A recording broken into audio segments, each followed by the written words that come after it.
What's going on, guys? My name's Trapixie, and I'm coming at you live with the war claim to fame. Tonight's candidate, none other than the Let It Go Frost Frame himself, well, Frost. Yep, I should probably come up with a different name for that, not Frost Frame, because that's way too easy, Ice Frame, no, Blizzard Frame, no. Give me a couple minutes here. I'll be right back. I'm gonna stop the video. I'm gonna go come up with a proper name. Excuse me, just 1 minute here.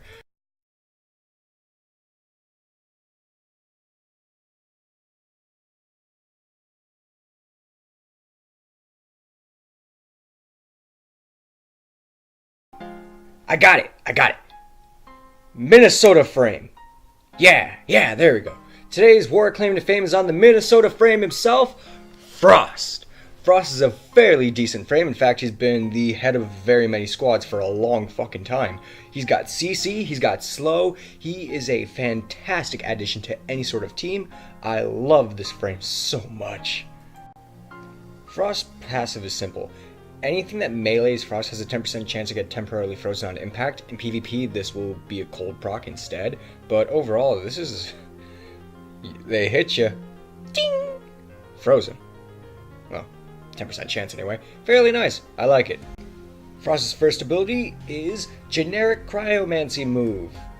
Frost launches a thing of ice that inflicts 150 to 350 cold damage on impact and 50 to 150 cold damage with a 100% status chance in the area.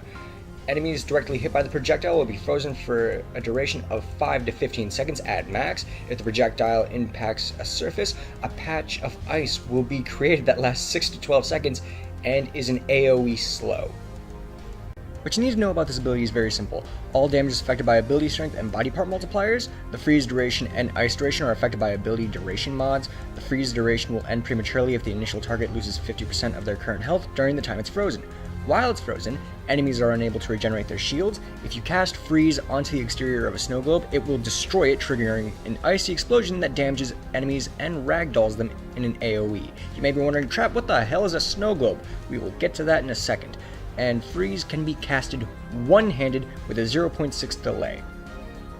And if you hit him multiple times with it, it resets the timer on the freeze. Really nice. Frost's second ability is My Wave of Frozen Tears. Frost sends forth a wave of ice shards that inflicts 300 to 700 cold damage with a 100% status chance effect to all areas in its AoE. The wave has an initial width of 1.5 to 3 meters and disperses at 30 to 45 degree angle and travels over a distance of 10 to 12 meters. Damage is affected by ability strength. Cold status effect reduces the target's movement speed and fire rate and attack rate by 50% over a duration of 6 seconds. Angle, initial width, and length are affected by ability range and cannot exceed 60 degrees under any circumstances. Ice Wave follows the terrain. With multiple levels of terrain, ice shards can change elevation to damage enemies. And it can even be cast while airborne. Sweet! Frost's third ability is... Let it go, you are way too fucking slow. Let it go, get your speeds fucking reduced.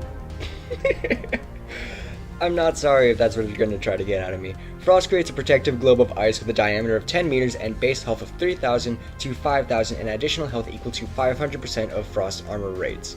Upon activation, the globe is invulnerable for 1 to 4 seconds, including incoming damage that is absorbed and converted into the globe's health.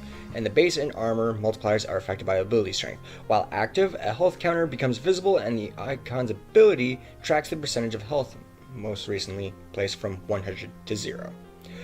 Frost and his allies do not contribute to the snow globe's health by gaining or shooting the globe during the invulnerability period. Invulnerability duration is not affected by ability duration, and the globe's radius is affected by ability range. Upon activation, snow globes freezes enemies within a radius of, 3 seconds, that's all we know, violently pushing them outwards. If the enemy hits obstacles, they can be dealt as much as 50% of their maximum health as a finisher damage.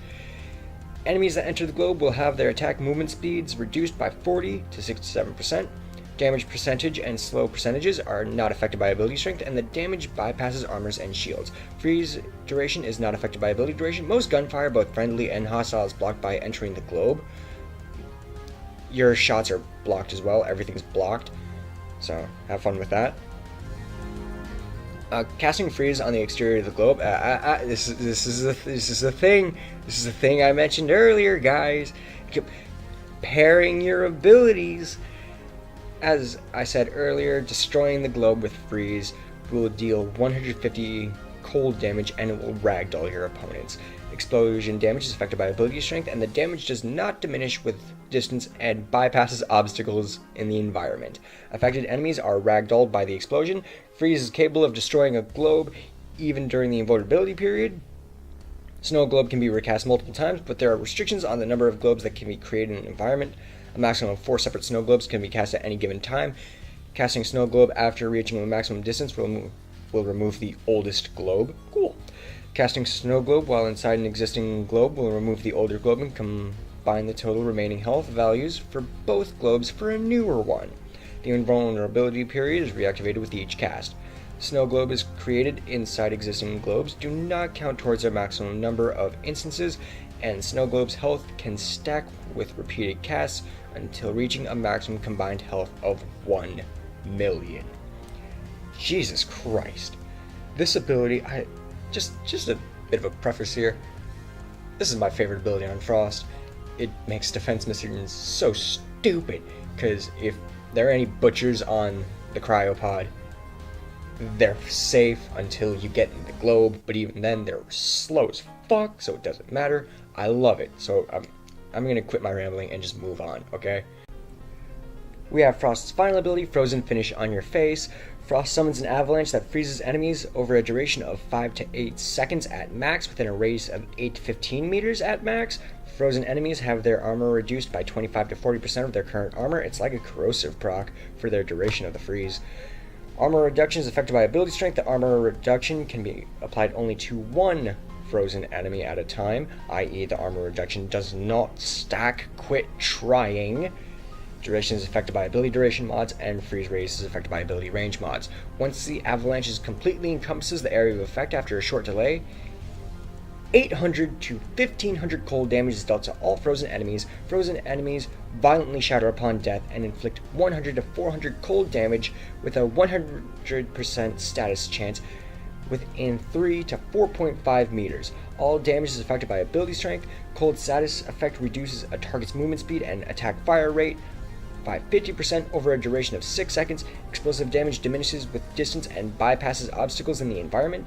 Explosion range is affected by ability range. Casting freeze on a target's frozen by avalanche will extend the armor reduction and freeze duration.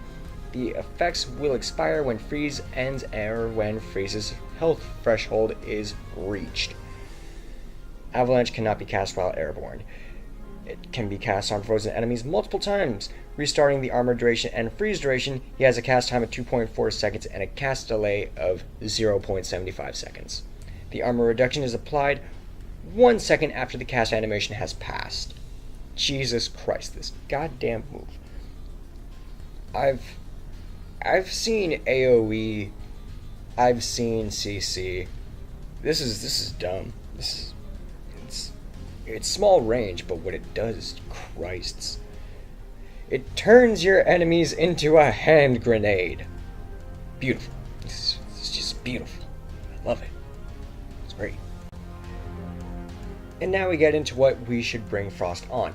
Anything that involves defending any sort of cryopod, area, or being, bring him on those missions.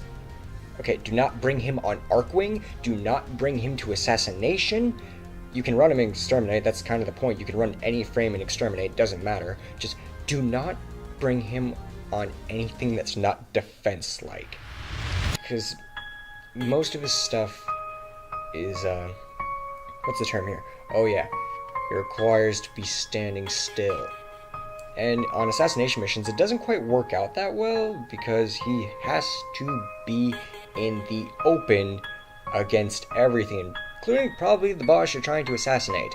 So yeah, it doesn't work. He'll die. You want that? Is that what you want? Do you want dead snowflake on your payload?